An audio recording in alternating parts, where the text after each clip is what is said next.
हा आहे दुसरा केक. पहिल्या व्हिडिओमध्ये मी गुलाबजामचा बनवला होता आणि हा आता आहे हा रसमलाईचा.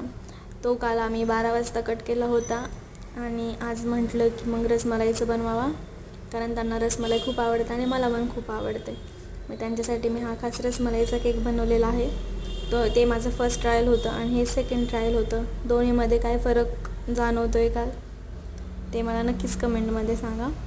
आणि हा पण मी खूप म्हणजे मनापासून बनवलेला आहे आणि बऱ्यापैकी तो हा पण चांगला झाला आहे. मी असेच नवीन नवीन केक आता इथून पुढे शिकणार आहे आणि वेगवेगळ्या प्रकारचे केक बनवणार आहे. आणि हा पण केक मी नक्कीच माझ्या नवऱ्याला आवडेल. आणि त्यानंतर ना मी हा पण केकची रिॲक्शन तुम्हाला दाखवते की हा केक खाऊन त्यांना कसं वाटलं. आणि दिसायला पण खूप भारी दिसत होता. Thanks for watching. हा रसमलाई फ्लेवरचा केक आहे. कालच्या व्हिडिओ